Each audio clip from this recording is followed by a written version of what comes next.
This is Trappin Anonymous. My name is Chris Styles. Welcome back. Oh man, Pastor Anonymous. I'm excited about these episodes. I really am. And I think the more information we get to people, the more candid conversations we have, the more education we can do, the more information. It's just, it can't hurt us. Get some stories and learn and, stop sitting back planning things out, do it, get it done. This is Pastor Anonymous. My name is Chris Styles. Let's get it. What's good, bro? Yo, I'm so happy to have you here, yo. One day you hit me up, maybe about 2-3 years ago. I was at the height of my hosting, and you was like, come on home. I'm like, what are you talking about? I grew up in the church, what do you mean? You just like, come home, man, like, you a pastor. You need to take that walk too. And why did you tell me that? I found that I've stopped taking it lightly when somebody drops on my mind or my heart. You know what I'm saying? I don't think it's just a matter of circumstance or coincidence that you think about somebody or that you wonder or you have a question. And so I try to get into the practice of when God puts somebody on my heart or my mind, reach out. You know what I'm saying? Like, contact them. So whether it's just yo, what's up? Whether it's a specific, something that I'm just feeling like that God is, asking me, telling me to say or nudging me to say, like, just trying to respond to it. And I remember that moment. I can't remember exactly what might have led to me hitting you, but I just remember feeling like, yeah, I need to, let me hit Chris up. And I know it's based off probably conversations that we had prior to that, obviously knowing, your background, knowing that you grew up in the church, and just as a way of encouragement, you know what I'm saying? And so in that moment, I was really just being obedient to what I felt like I was being led to do.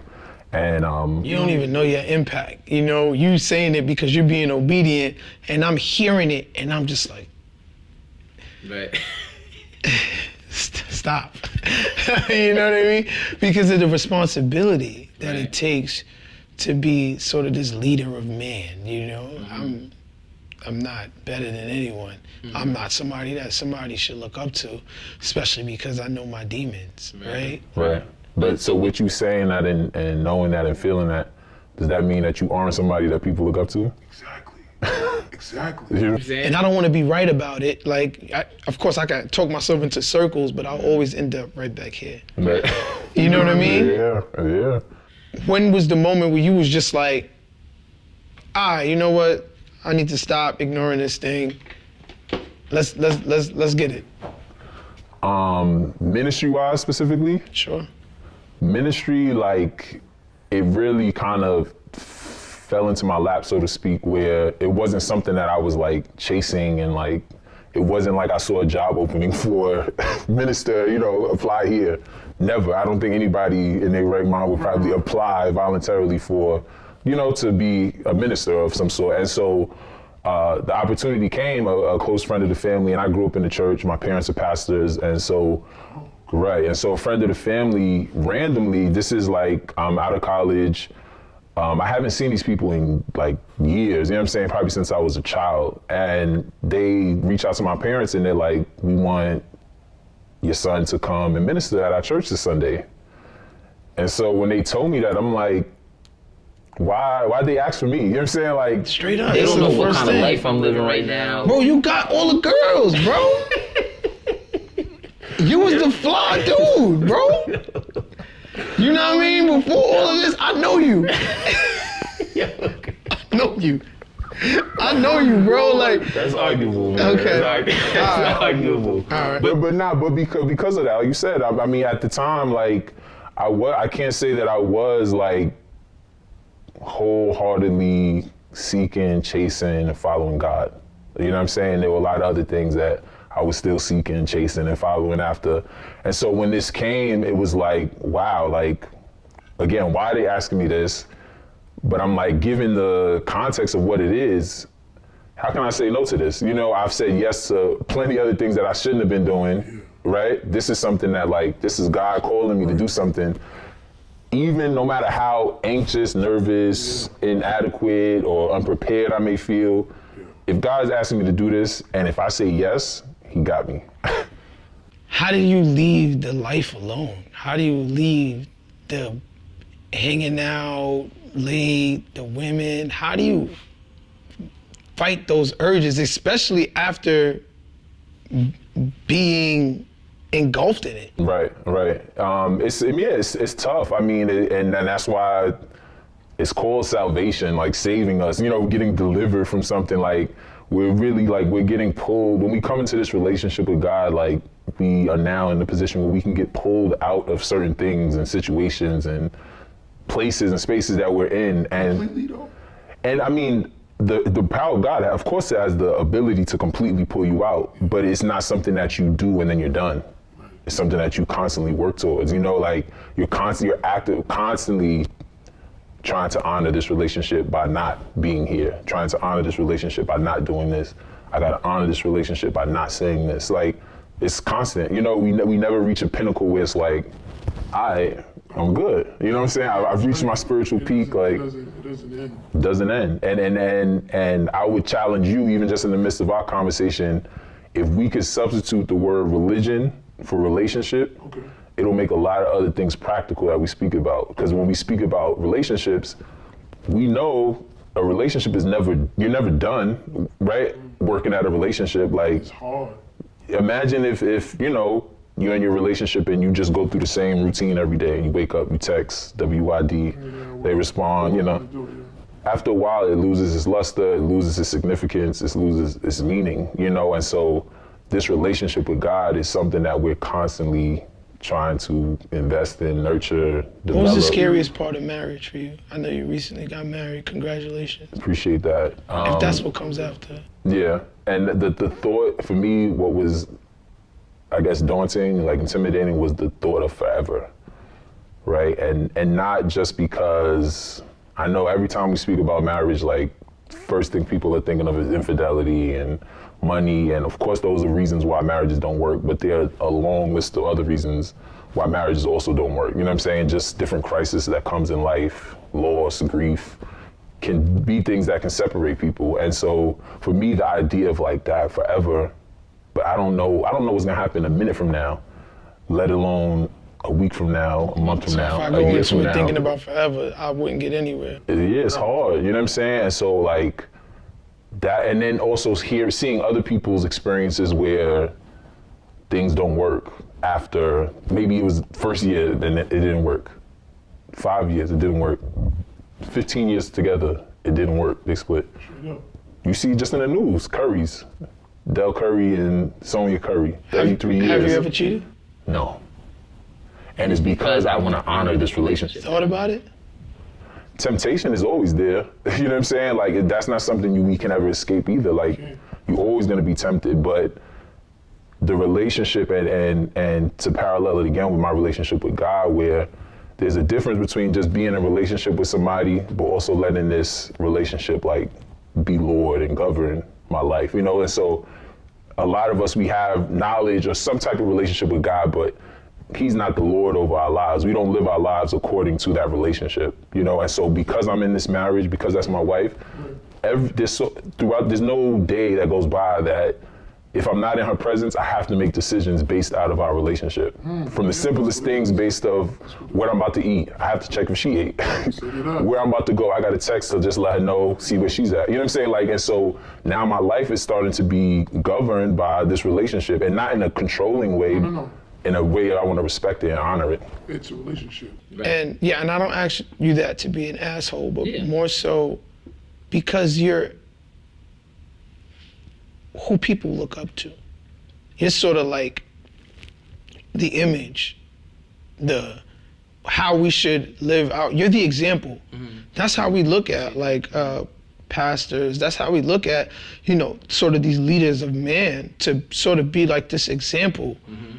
And does that weigh on you heavier now because you sort of have to be that example, or do you still feel like, yo, listen, man, I'm just human like you, bro. I make the same, you know what I mean? Right. I think in a weird way, kind of all of what you said is true. Like, yes, it does. It definitely feels a little bit more pressure. And so to go back to the first question, when that first call to ministry came, I knew that like saying yes to this meant that a lifestyle change was coming with it. You know what I'm saying? This is not a 9-to-5 job that you clock in and you clock out and you leave your work at home. And you don't gotta, you know what I'm saying? Like, this is a lifestyle. This is about who you are.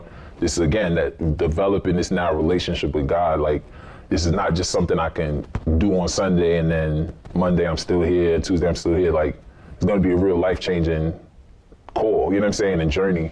And so marriage, same thing, like understanding that, yeah, this is a lifelong journey that I'm taking with this person, and I've been blessed enough to take it with this person, but I don't want to do anything to mess this up. You know what I'm saying? I really don't. And so never want to rely too heavy on the, like you said, I'm human, because sometimes you can use it as an excuse to just squander whatever, you know, but also knowing that, like, yes, I am human, but that's why I have to be cautious and remain vigilant in certain areas because I'm human. You know what I'm saying?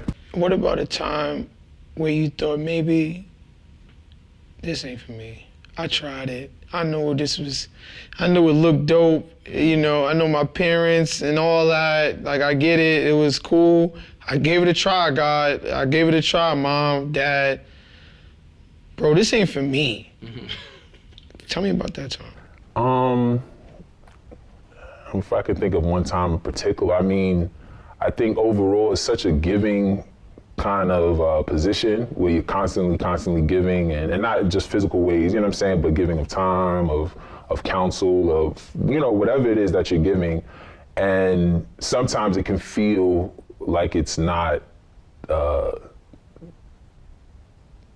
as like fulfilling in certain ways. In physical ways, I'm thinking like, you know, money, like we getting paid, or like, yo, I just spent time counseling these people and we just gave a handshake and went our separate ways. You know what I'm saying? Like, I need some bread. I need to take care of. Right. And is this worth it? It ain't like. Right. Things like that where it's like, and you know, again, like where we come from, we know there's a million other ways to make money if that's what you want to do. You know what I'm saying? If you're trying to make money, you can go and figure out ways to make money. And so knowing also that I'm not in this for money. You know what I'm saying? I'm not chasing money. I'm not chasing fame. I'm not chasing any of that. I'm chasing this relationship with God. Like, and so. And you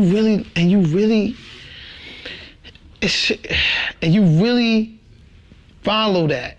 And Chris, it's hard to fathom. It is, and it's hard. Especially in this world, we on social media, bro. We seeing everybody getting lit. We see everybody with you know what I mean, with the superficial things, and to just stay on your ding, like just to stay on your focus, on your square, and just have to keep reminding.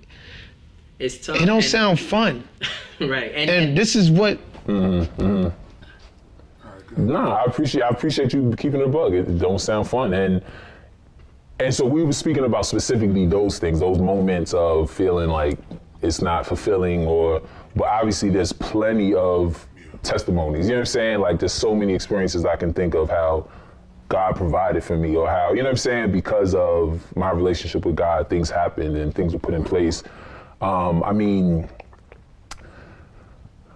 my whole life, bro. I mean, just seeing people that we grow up with and knowing, like, one of my best friends, you know, we were supposed to go to college together. You know what I'm saying? Visited college together, supposed to go to college together. He goes left, you know, whatever left means, but he takes another path. He does 10. You know what I'm saying? While I do my 4 years of school, I study abroad. You know what I'm saying? I'm writing him letters and he's sitting, you know, and even in his moment, like, I still saw God move. He finished with a degree. He finished, you know what I'm saying? Like, where God still kept him and took care of him. But like, even just split moments like that where, like, a blink of an eye could have been different. You know what I'm saying? Like, I could have been with him. I mean, the first time I ever got arrested, me and him was together, 15 years old, not doing anything, walking home from a party, but it's a big group of us, we mobbing out. Now knowing that that's not wise, you know what I'm saying? Although it shouldn't mean anything, because we was kids just walking around. But we also have to be aware. Right, we gotta be more aware than others, but 15 years old, walking back from a party, cops pull up, Everyone else spreads, run, they pull up right in front of us, ask for ID. If pull up in me and two of my other friends. Me and him have ID, our third friend doesn't have ID. The cop decides to take me and him in. I looked at the paper after my parents picked me up to see like what we had been arrested for, blocking vehicular traffic. Literally walking in the street, that means walking in the street, you know what I'm saying? Like, but so to know that like, and so do you see the stories of the Khalif Browders and it's like, dag, like, and if anybody's ever been in the presence of police or in the, detained by police, you know that, and it could go left whenever, you know what I'm saying? And that's what we see in the news all the time. And so even moments like that, in retrospect, it's like, that God was there, you know what I'm saying? Because that could have been my story, but it's not, you know what I'm saying? You ever struggle with any type of addiction? Addiction, no, definitely no substances or anything like that. Those aren't the only things you could be addicted to. And that's why I hesitated. I think I have an addictive personality in certain with certain things of like once I'm on something, like I'm on it. So like even if it's the gym, like I want to go every day, 2 times a day, 3 times a day, and I began to see, and as I like put more into my relationship with God, seeing how these things can become idols, like, and it could be the most harmless thing, you know what I'm saying? But once I become so addicted to it, and now it's like consuming my time, and it's this, like, it's an idol now, like it's taking away time from God. And so I can't say that, like I said, outside of, maybe going to the gym too much, like. Listen, I wish I was addicted to the gym. You know what I mean? Like I was addicted, and I think it's still am some parts, because I don't think that is something that, like a recovering addict is gonna be a recovering addict for the rest of their life, right? Because all it takes is like one more, but it's like the partying, the women, the sex, the drinking, the hanging out, the being in the spotlight, and the clout. Like a lot of that stuff is just straight up drugs, And I feel like, I deal with that, and I've dealt with that on a much larger scale, but like even so now, as I'm trying to focus my life and live right and be in the right direction, it's like those things are still, it's just everywhere. Yeah, it's everywhere. And that's literally the world we live in. You know what I'm saying? Like the world we live in, like you said, it's everywhere. Sex is everywhere, drugs, alcohol, everything, and everything is so normalized that it actually encourages us in a way to live this way, to do these things, to chase these things. But I think in like, again, in the more you get to know, the more this relationship takes priority over your relationship with these other things. And because that's the thing, addiction is still just a relationship with something, right? Like you're relating to this thing way more than you're relating to God, or to, your spirituality and your spiritual well-being. And I think, and I know I've been fortunate and blessed enough to come up in a family, in a household where like that was always expressed and taught to us. So even if I didn't grasp it then, you know what I'm saying, it was something to go back to, like because that's what happens. We learn things, but as you experience life, things start to make sense. So something you may have learned prior didn't really make sense until you went through this experience. With all the access to information now, is it becoming harder to sort of get people to follow God?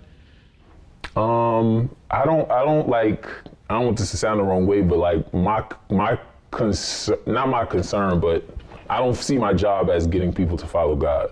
You know what I'm saying? Like, because it's funny enough, like, I never have to bring up God in a conversation. People always will somehow, the conversation gets to it somehow. We could be talking about some spirituality of some sort, or, and it's, so people are, like, it's in us, like people are seeking, you know what I'm saying, something higher than, something greater than themselves. People are learning that, like, life isn't just about what I see and what I feel and what I touch, but there's a greater purpose. And I think just even being in a position to help speak through that with people and help lead them in the right direction, you know what I'm saying? Like, or direct them in the right, whether it's buying them a book, check this book out, you know what I'm saying? If you get a chance. That can be the thing that turns them to God, right? And it's just like, yeah, so I don't carry that pressure of like, I got to get this person in church. I got to get this person to God. What was your lowest, do you think your lowest point in life was? Lowest point, I think, around the time coming back from school and, you know, after spending 4 years in school, partying, you know, girls, like, coming back home and now, like, linking back up with, you know, my old boys or whatever, and we going out, we chilling. But I realized that, like, so we went out one night, long story short, we get into a fight with some other people, we all get knocked. So we sitting in central bookings, you know what I'm saying? I'm a college graduate, raised in the church, sitting in bookings, right? Like looking just like everyone else that's in bookings, sitting here in bookings. And that's when I'm like, my whole entire life wasn't to lead up to moments like this. You know what I'm saying? I didn't go to school so that this could be my story. I didn't grow up in church. I didn't, all this so that this could be my story. And so learning that, like, okay, there's certain things I need to change, you know what I'm saying? And not with just not with the people I was around, but within myself, where it was like, all right, maybe I don't need to frequent certain places and things like that. And so that was the start of it, where it was like, yo, I'm realizing that, like, I keep finding myself in positions like this, you know what I'm saying? Where, yeah, like how am I getting arrested? You know what I'm saying? Why am I getting arrested? And so it's reflecting on me, like, and so anger issues, you know what I'm saying? Where fighting was always on the table. You know what I'm saying? It wasn't like, I'm definitely no thug, no gangster, but like, if situations came or problems came, I wasn't the type that was gonna run from it. You know what I'm saying? And so, but understanding that was obviously an anger issue I may have had, or maybe even pride or insecurity, whatever it is, you know what I'm saying, that's causing me to fight. But now I need to explore this because it's putting me now in situations like this that I don't think is really where I need to be. And there's a scripture that rang loud to me in that moment. And it says, to walk in a manner worthy of your calling. And so I've always known that I've been called to be great, but I wasn't walking in the manner worthy of that. You know what I'm saying? Being out, doing these things, How does your anger impact you now? Now I can go inward sometimes to a fault where, where it's like, I can start sinking silently. You know what I'm saying? Anger, and internalize it. I don't necessarily emote the same way as other people, but I can hold on to those emotions, you know, hold on to that anger, and now it can lead to depression. You know what I'm saying? It could lead to disappointment, discouragement, where like I said, I just go inward. I just don't feel like interacting. I don't feel like, you know what I'm saying? And that's not a safe place to be. You know what I'm saying? Isolation is not, solitude and isolation is different, right? Solitude is, I'm here because I'm trying to recharge and strengthen something and develop something. Isolation is, I'm trying to hide from somebody, hide from something, hide from a feeling, you know, a situation, and that's not a good place to be.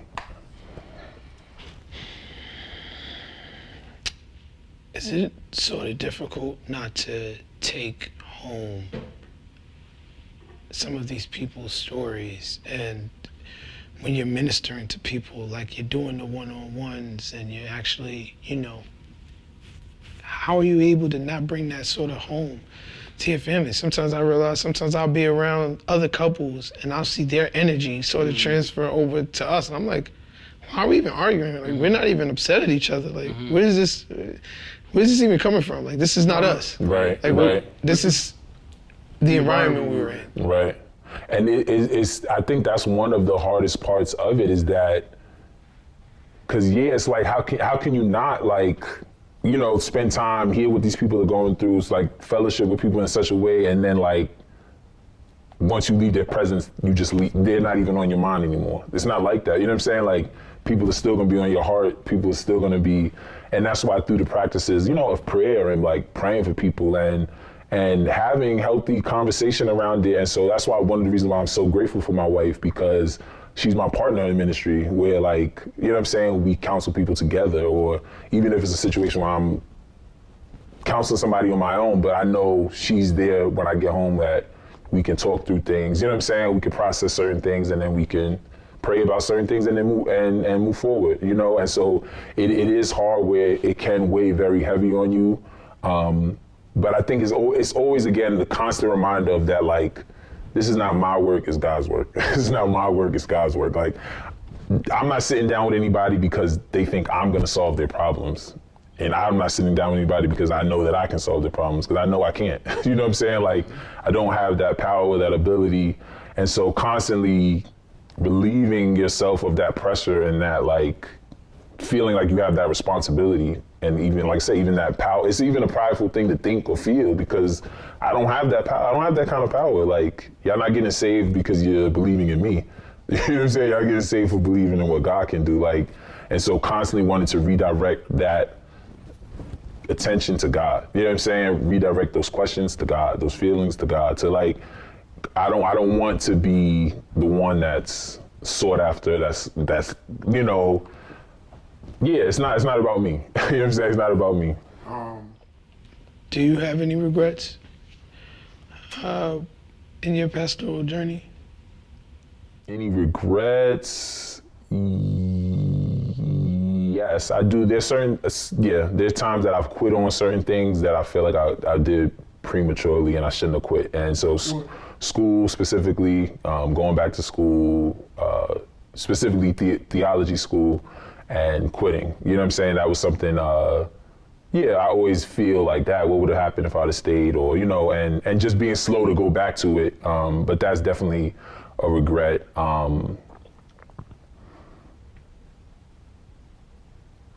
I think I oftentimes feel guilty or feel, so I don't know if it's the same as regretful, but just the feeling like of conviction for not upholding or being as involved with certain relationships with people as I would like. Like, so, you know, maybe it was somebody I was getting close to and, like, helping them with their walk, they're helping, you know, and, like, life comes and we just kind of don't, you know, I don't speak to them as much, and so, like I said, the feeling of always, like, being so connected to people, sometimes it feels like it can also always bring a feeling of failure. It's like, dag, I haven't spoken to this person in this long, or, man, I haven't, you know, I didn't send this to that person like I was expected, or those moments, like I said, where in that moment when I texted you, I was being obedient. But for that one moment, there's plenty of moments where I'm not as obedient. You know what I'm saying? And then dealing with the feelings of that, the guilt of that. Sometimes that could be hard, you know, where I wish I would have said this. I wish I would have done this. Wish I would have. Yeah, I could imagine how difficult it must be to, again, be this person for so many people. Mm. Who do you have there for you? So, So for me, definitely, like I said, my wife, my pops, you know, my parents in general. Mentors at all? My father's obviously probably my number one mentor. But outside of that, there are a couple mentors that I've had, I think, in different seasons of my life. You know what I'm saying? Even when I was on, like, the entrepreneur journey, like, I got connected with a group of two dudes who, like, were my mentors, you know, two older dudes who had been entrepreneurs for years. And so super grateful for them. But I feel as of recently, I've been having a lot of conversations even with my father and about specifically that, like, who does the leader go to? And that's why the need of therapy, you know what I'm saying? Like, everybody needs therapy. And so I don't think there's a conflict of therapy and religion or relation, you know, this relationship with God. The money isn't good. Did I say that? How is the money as a pastor? So I mean, I'm not on salary, so to speak, where like I still have a day job, you know. You still work? Yeah, okay. I still work. What do you do? I'm in education. Okay. And so, so I've been, since the pandemic and stuff, I've been more full-time with the ministry than probably ever, you know, and also due just to everything that's been going on. I mean, this past year and a half, I did my first funeral and I did my third funeral, you know what I'm saying? All in 1 year. I've done, you know, a few weddings in the past, and so it's been a lot just with things like that, and go ahead. No, I said, wow, yeah. So those moments of like witnessing that type of like pain and like being, you know, that close to people who are going through such like traumatizing, like it's been super humbling. It's been like just an experience like none other, and in a weird way, like, and throughout that, like God again, like God provides. I feel like where I'm at in this journey, I do think that I'm being put in places where I don't want, I'm not dependent on a dollar, right? So like, I'm doing this, maybe somebody asks, requests, all right, you know, of course, if this is what. I might need you for my wedding. Let's do it, you know what I'm saying? Like, it comes with, we're gonna sit down, we're gonna have premarital counseling, you know what I'm saying? Because that's all the things that I did that people gifted us with, and so that's what, like I said, for me, it really is wanting to fulfill God's plan for my life. You know what I'm saying? And that's what it. I think everybody might have had moments where you feel like you're not in your purpose, right? And like not being in a position of purpose can feel so like empty. You know what I'm saying? It can feel so like mundane. It can feel so just you know. And so, despite a dollar, being in a position of purpose, like. There's no better feeling than that. You know what I'm saying? So the money is good or is it not good? I'm sorry. It's good. I'm good. You know what I'm saying? I don't have any complaints. You're good because of your day job, or are you good as well because as the ministry? You know what I'm saying? God. I see a lot of pastors. Go ahead. Mm-hmm. Big houses. Right. Fast cars. Mm-hmm. Why are you laughing?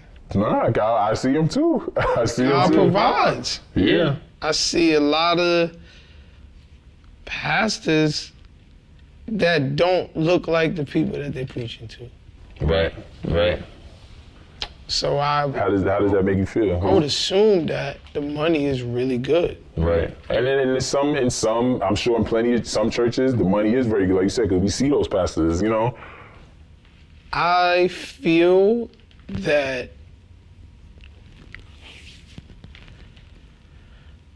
like that's a difficult position to be in, because while you have these things that you know you've worked hard for and things that you saved up for, it's almost like because I'm a pastor I can't drive a Benz. What if I really wanted a Benz? You know what I mean? Like what if I really wanted, you know? So they kind of gotta get put on this. It's sort of more difficult for them to get the things that they desire. Like I don't want to see you on vacation all the time when you know everybody in your ministry is poor. I don't want to see you with a Rolex watch when everybody, I'm giving my last dollar to the church. Right. Because I would assume that this money also is how you get paid. Right. You know? Mm-hmm. So, I don't know. That's how do you feel about that? I don't No, you're absolutely right. I can understand why that would be alarming. You know what I'm saying? To somebody you said where you see this pastor in this position, but their congregation in this position. But then I do also see the other side where like, how do you expect that these pastors and ministers make a living, you know what I'm saying? I mean, yeah, make a living. You just ain't gotta be in a Benz. Right. You know what I mean? That's how naturally, first instinct. That's how. And just a personal experience that I had that I think on a smaller scale kind of relates to that. I would find myself, and again, you know where we from. We like to dress. We like to, you know. I mean, you got on Supreme. Fear of God, J's. Boy, this supposed to be anonymous. You giving this? I mean, yo, you look fly. You flyer than me. I appreciate that. Well, you know, we from the same place, man. Like, you know, before I was a pastor, I loved Jordans. You know what I'm saying? Before I was a pastor, I loved all these things. Yeah, so you're not gonna take me to the water in J's. You know what I'm saying? You come through. But there were moments where I would be preparing to speak, and I would be stressed about, yo, what am I out to wear? I gotta figure out what I'm wearing, And like, to the point where I'm like, yo, this doesn't matter. You know what I'm saying? This pales in comparison to the assignment at hand. Mm-hmm. And so in that moment, I had to repent. Like, dag, like, I shouldn't be worried so much about my appearance while I'm doing this, you know? And so since then, I decided, I'm like, yo, I need to figure out what's gonna be my uniform. Yeah. I'm gonna get that uniform made. And that's what it is. I have 1 to 3 out pulling that every time. And because now it takes that focus off of that. And because I don't want to be up there as a distraction even to, obviously I was distracting myself, but I don't want to be a distraction for anybody else that's there to receive. You know what I'm saying? So like, because I pray often is I pray that I would decrease so that God can increase. And so in me decreasing sometimes, that might mean, I'm not flexing like this, so I don't need that. You know what I'm saying? I don't need to that because that's not what I want people to see. I want people to see God. Even when you see it, have you had situations where even you've seen it, it's like, all right, maybe the pastor shouldn't be, and I think that's another way that I've been spoiled in my upbringing, just in church life, where I don't know if you're familiar with the show Greenleaf. Greenleaf is a church show, but they got all types of scandal, all types of, you know what I'm saying? Greenleaf is a documentary for some churches. Like, that's real. Stuff like that goes on in the church, goes on with the pastor, the deacon, the ushers, like, those type of things happen. When does it look too far to you? When do you're like, all right, come on. I think sometimes you can and everything we're talking about it in a very, in a kind of physical way, you know what I'm saying? But what we're talking about obviously has a whole spiritual component to it, right? Where if I'm going to a place where I can feel the spirit here, you know what I'm saying? I think sometimes there's a difference between experiencing the spirit and experiencing just this person showing out. You know what I'm saying? Just this person. Where's that line? How do you gauge it? It's it's tough. I mean, I don't think there's a specific formula to know all right, this is wrong or this is not God. You know what I'm saying? But I think again through our relationship, my own personal relationship, right? That allows me to know how I experience God, but I still can't tell anyone else how they experience God.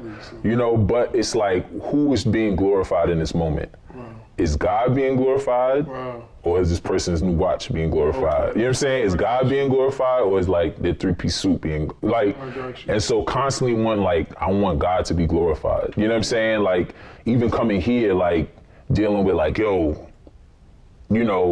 should I because I don't want to. I struggle with I don't ever want to feel like I'm promoting myself. You know what I'm saying? As a pastor or minister or elder, you see the church flyers with all the pictures on it and all the titles, elder, bishop, doctor, minister, and it's are you calling people there to praise God and we calling to see you? You know what I'm saying? And so I think again it's something that constantly dealing with our own ego, our own pride, our own desire to be seen and to desire to be acknowledged, our desire to be, praised, and so to speak, and that's part of those feelings is usually what leads to some type of sin. What do you think about the Pentecostal churches when the people get touched and they fall out on the floor, they just do the gyration and they up there and they getting the guy made me walk and I was in a wheelchair for 15 years and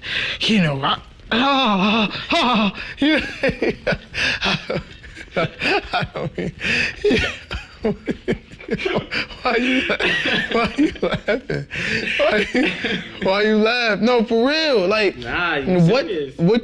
What goes on in your mind as somebody that experiences the pulpit and experiences revelations and changes in people's life? You don't want to rob anybody of the experience, right. But at some point, what is this like? This is come on. Right, and I think if you reach that point of it's probably there. You know what I'm saying? If you reach that point of questioning, it's probably going past the limit. Yeah, this is cap. You know what I'm saying? And it's so hard. I mean, I think even if we thinking of Kanye, right? Okay. Let's talk about Kanye. I like Kanye though. Mm-hmm. I do too. You know what I'm saying? I like Kanye. I like Kanye. Uh-huh. I think he also has a serious mental illness, right? I think he has a serious mental illness. But I also think that Christianity sort of becomes a replacement for therapy. That Christianity comes as sort of I don't need to do any mental work. I don't need to do any therapeutic work because God got me. I don't got to get the COVID shot because God, I don't got to wear a mask because God got, I could walk down any hood because God got me. Like you start the realm. So to bring it back to Kanye, I think Kanye has a really mental illness, right? Absolutely. Again, so like, yeah, Kanye's one of my favorite. I like the fact that he has a stadium full of people saying, you know, he's done miracles on me. You know what I mean? Like that, I like the fact that he stripped the album of curses and stuff like that. So, is it a bit chauvinistic? Yeah. Is it a lot of ego? Yeah, that's who he was before, you know, but I can't deny the way that God is using him. Right. And I think even just that and what you said, I think that's dope. You know what I'm saying? That you, and I don't think a lot of people can process it even in that same way that you just did, where, like you said, you can still acknowledge that God is using him in some way, you know what I'm saying, in some way. But I brought up Kanye just as an example of like, he's somebody who's, his walk and his faith is on Front Street, right? Like, it's on a huge platform where he's now deciding like, yo, I want to give my life back to Christ. I want to rededicate my life, my music, my gifts to Christ. Exploited sometimes. Right, and that's the thing. And because his is on such a big platform, it's up for public opinion. You get what I'm saying? And whereas for us, maybe, you know, the average Joe, nobody's questioning whether I'm sincere in my walk or sincere in my, nobody cares, you know what I'm saying? But because it's Kanye, and because we have like documented albums of him saying these things and doing these things, it's hard for us to see a new, you know, Kanye or a new change or new life in that sense. And so I think, yes, it's tough. And I think it's tough to try to like, definitely try to call somebody else's, you know what I'm saying, relationship and walk. Yeah, I don't know. And so I gotta make sure my relationship is right. You know what I'm saying? There's something material that you want, that you've always wanted. Yeah, I can think of the car that I want right now. What car do you want right now? I feel like if I say it, that's even good. I want a GLE right now, Mercedes GLE. GLE, cause the Lambo moving fast, shit. Skirt. Okay. All right, what about, I don't know, maybe there's a watch that you want. Is there a watch that you want? I'm not a big watch guy. Okay, what is it? Like maybe some sneakers or, I know you like sneakers. I got a few kicks that I want right now. What kicks you want right now? Some Travis I want right now. Okay. I got some drinks on my bucket list. You got some Sean drinks. Witherspoon, Air Max 97s. Okay, is there a desired location you would like to live or a type of home that you would want? Beautiful brownstone. Beautiful brownstone. Those are going for $2-3 million here in Brooklyn. There is no way that you could get all of the things that you just named, a brownstone, a GLE, and some Travis, right? There's no way you could get all of these things, walk into church on Sunday, and convince me that this ain't a sham in some way. No, in some way. So I'm just like, and obviously this is me being the, what do you call it, devil's advocate. There's no way that you're convincing me that you skimming something off the top, or like you're not supposed to have a $3 million home, a $100,000 car, and the latest kicks. But mind you, this is just something you want for you. How do you obtain those things and still maintain that trust within your community? Right. I think that's a good question. I think from my experience, even if we just talk about sneakers specifically, that's always been, again, like I said, I haven't been a pastor or minister, you know what I'm saying, since I was born. Like, we grow up, we gain different things that we like, that we're into, and like, so these are things that I'm into, you know. Again, I think that as long as it's not becoming my idol, where like I'm doing everything because I need this, I want this, it gives room for like, because I'm also content without having it. You know what I'm saying? Like, I'm content with not having it right now. You ask me are the things that I want? Yeah, there's things that I want. Am I unhappy right now because I don't have them? Absolutely not. You know what I'm saying? I'm so thankful for everything that I have right now. I just know there's gonna be a day where God blesses you, and maybe it could be in the material things. Right. It's just, coming to church and just like making sure you're still Right. still in there to people. And Like what- he's what still I- in there. What I think also makes a difference is people's character. You know what I'm saying? I think outside of the material, people know and really judge people based off character.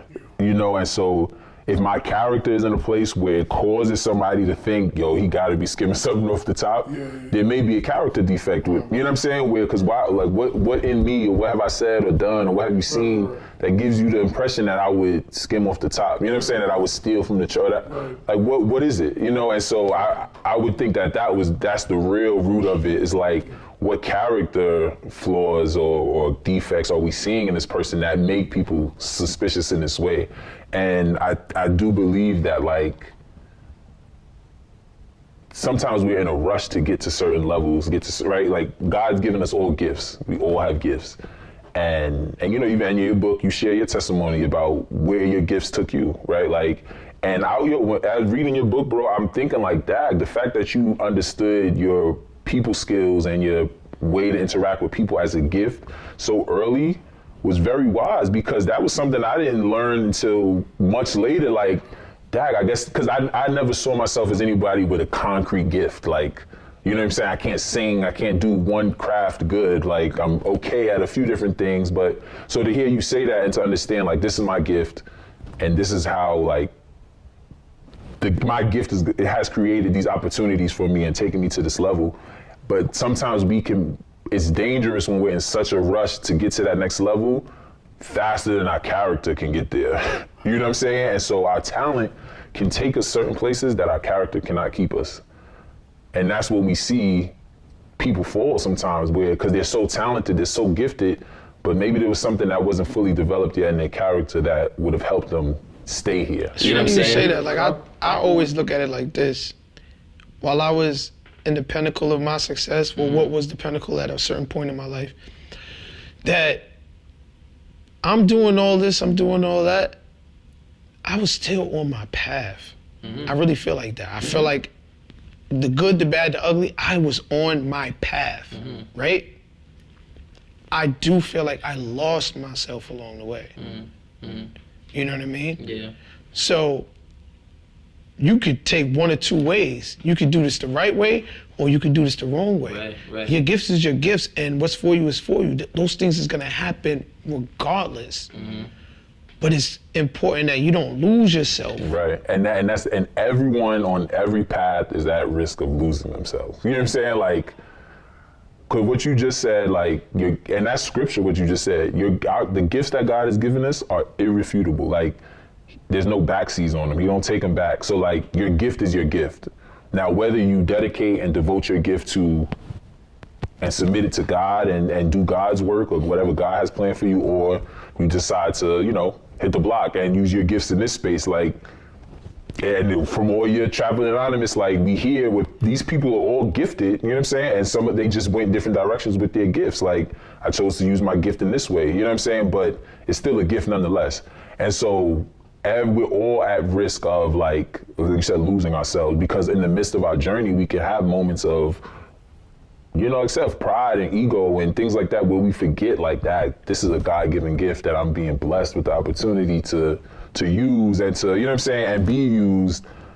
But now it becomes more about myself, and now what will that lead to? You know, what would that result in? I've spoken to a lot of people, and how do I put this? Some people I talk to, I just straight up say, there's no help in this person. This motherfucker lost. Like, there's nothing that I could possibly say. There's nothing I could possibly do. Like, this is, in your profession, I could imagine you see these and speak to these people all the time. How do you still engage? Even when you know, you just like, I know I'm not even helping this person right now. Yeah, that again, like, definitely, like, dealing with that feeling of, having, like, what starts to begin to feel like redundant conversations with people where it's like, this is still the issue. This is still the problem. This is still, you know what I'm saying? Like you said, you can feel like you're just talking in vain, and it still is just like submitting yourself to, you know, to like the moment, even just being present in that moment where like, you know, so many conversations I'm having. If I'm quiet in a conversation, a lot of times I'm praying. You know what I'm saying? Like maybe praying for like, God, like, I don't know what to say. Like, give me the words. You know what I'm saying? God, give me the patience to listen. You know, God, give me the, you know, whatever it is, like, and I do believe and trust and know that God like literally graces us with everything we need to get through everything we go through. If you wasn't preaching, what would you be doing? If I wasn't preaching, what would I be doing? Maybe I'd be doing a podcast. You know what I'm saying? I feel like, and like I said, that's why your book did touch me, because I related to a lot of your gift sets that you declared and stated that you had, and I was always the type, and the reason why I admired you for it, because you had the foresight to see like, this is my gift set and this is what I could do with my gift set. Sometimes I struggle with like maybe understanding what my gift set is, and then how does this translate into real life though? You know what I'm saying? Like, what can I do with this gift set? And so I think a lot of times that is something I struggle with like trying to answer that question of what would I be doing if I'm not preaching, but then also trying to answer the question like, should I worry about what I would be doing if I'm not preaching? Because like maybe preaching is it. You know what I'm saying? Like, and so start to lean into that even more and fully give myself to that, rather than trying to, you know, divide and like, let me do this over here, let me do that. But really I want to be in the right place more than anything. You know what I'm saying? And like you said about, you don't think that you weren't on the path, like no matter where you were, like that's how I feel. And like I said, I think that takes a certain level of trust in God and a certain level in his plan for you to know that like, despite how I feel right now, despite what I'm going through right now, like I'm where I'm supposed to be. Yeah, so I was just always curious about like, do you see like your peers sometimes sort of, or like people around that are sort of skimming off the top a little bit, or like? Right, and I think even the question is limiting sometimes, because we always think of skimming off the top, money, but like there's a lot of other things that can be manipulated, and you know what I'm saying? And like, yes, there are ministers, pastors that do manipulate their position, you know what I'm saying, and their power. I mean, you know, you're counseling somebody and they're divulging everything to you. You know what I'm saying? That gives you power, so to speak, because now you know certain things. But I can think of one time where like, going back to the money, you know, it's holiday season, and this is another pastor that's in New York, and I think my father had asked him like, you know, are you guys doing a holiday service or whatever? And I mean, in the moment, I couldn't tell the difference between this dude and like somebody on the block. You know what I'm saying? He's like, of course I'm doing morning, afternoon, evening. I gotta get mine. What? And like, I'm just standing there. I'm like, cause they be having morning service, afternoon service, the interim service, right, evening service, service, everything like. And I'm not even thinking like, okay, this is just a money maker. For some, you know what I'm saying? Some places, and the thing is also we have to understand is that wherever humans are, there's gonna be human error. And there's gonna be pride, ego, you know, all these things all these sins, these sinful ways and behaviors that we have. And so the church is no different, you know, unfortunately, like, and I understand that so many people have had like traumatic experiences in churches, you know, from people who are in high positions in churches. And so that's why I never ever would like not validate somebody's experience that they had with the church. What I would encourage them is to understand that like your experience with this person is not a reflection of your experience with God. Like this was just a person in this place, but this is not God. You know what I'm saying? Because when you think about it, the work is still being done for so many people. Right. So many people that are going to those services, they need that. They're receiving something. They're receiving something. It's just sort of messed up that it's on the end of somebody else is trying to exploit for more money. Like, how much of that money goes to the pastor?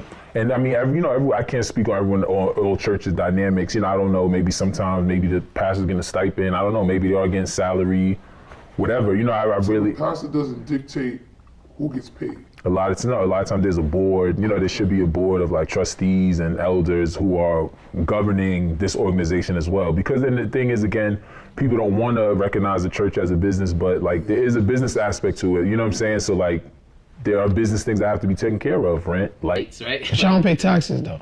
No taxes if you're nonprofit, like there's no taxes, but there's still physical things that need to be taken care of where money is necessary, and so. But if I'm doing this extra service, I know that could go straight in my pocket. Potentially. Again, I was sharing a story about that person. I don't know what that person's situation was, but the way that they expressed it, it sounded like they were doing these service because they was getting theirs. Like that's what they said. You know what I'm saying? Like I gotta get mine. And to hear something like that is very, very like disheartening to say. You know what I'm saying? Like to hear like, Dag, this is representative. So this is a leader in the church, and it's like they probably will. They good at what they do. Probably good at what they do, and that's the thing is that ministering is these gifts. You know what I'm saying? Like you said, they're masters of words. Masters of words, well spoken. They can amp up a crowd. They they can MC. You know what I'm saying? Like in your book, you're master of ceremony, and so I've seen like. But there's a difference, I think, between having the ability to rile people up. You know what I'm saying? Like, and an ability to speak and to teach and to like. Pour into, you know what I'm saying? So a lot of times you can go into a place where, like you described earlier, they shaking, jumping, shouting. Maybe that person, really rallied up the crowd, but like I will always just be more concerned with what are they receiving something for their spirits, for their souls? You know what I'm saying? Are they really learning and getting closer to God? I was talking to this one girl one time and she was telling me how she sleeps with her pastor and his wife. What? That's just what they was into. And I think things like that can happen again, because this is still a position of power, right? Like a minister, a CEO, you know what I'm saying? All these positions of power where we see these powerful people fall. Ministry is not exempt from that. You know what I'm saying? It's not exempt, and it happens on both ends where sometimes the people who are following or in the congregation, they start serving the man and not the God that the man is supposed to be speaking about. And it's hard not to, you know what I'm saying? Because you kind of look up, you in this person's church every Sunday, you hear them speak. It's kind of hard not to have a sort of reverence for them and like a sort of a different type of appreciation and, kind of look at them as... Absolutely, but we just can't ever still look at them as they're more than you know what I'm saying, more than a man, because at any given time you could still fall from temptation, you can still fall from, all the things that we all still go through at any given time. This pastor can also do that. You know what I'm saying? This elder, this deacon, they can also do that. And so I think we do have to get out of the habit of looking at leaders in the church as more than human. You know what I'm saying? Because they're not. Like, should they be held to a higher standard in certain? Absolutely. But are they going to fall short? Absolutely. Right? We all fall short. That's what the scripture says. That's what life shows us, that we all fall short at times. But I think it might be a harder fall sometimes when it's, when you're in certain positions. And so it could be rough, but. Especially when I look at Christianity too, it's like, and I remember saying this before, it just doesn't require much discipline from the believers, like so much other religions or relationships require this. Right. Extensive amount of discipline because these people turning up in the club, premarital sex, you know what I'm saying, this, that, and the third, come to church, this is just what it is. Right. And I think like, can you not have sex with your wife for pleasure because I'm a pastor? Absolutely not. Sex is something that was given from God. You know what I'm saying? Like, it was meant to be pleasurable. Like, can I not have sex with my girlfriend? Yes, you can. Right. No, like yes, free will. Right. Yes, you can. Right, free will. Like you spoke, that you can choose to, according to what we believe and the principles and what is sin. You know what I'm saying? Is this act honoring my relationship with God? And that's what I would ask and pose that question. Is you having sex with your girlfriend honoring your relationship with God? You know what I'm saying? Like, I can think of ways it is. I can think of... Couple seconds. Yo, all right, we good, bro. This is Trappin Anonymous. My name is Chris Styles. Let's get it. On this next special edition of Trappin Anonymous, we speak to the homeless face to face, part of our series 100%. Listen to the story of the forgotten. I don't like how people sort of act like I don't exist. Sometimes I think my life is too much to bear. Like the world is closing in on me. There's no way out. Everyone's life is perfect, but mine. You've enlightened me and created this space for appreciation. I heard this quote that read, "If you're grateful for what you have, you'll be granted more. But when you focus on what you don't have, you'll never have enough." Breakbeat, in collaboration with Trappin Anonymous, presents 100%, the story of the forgotten.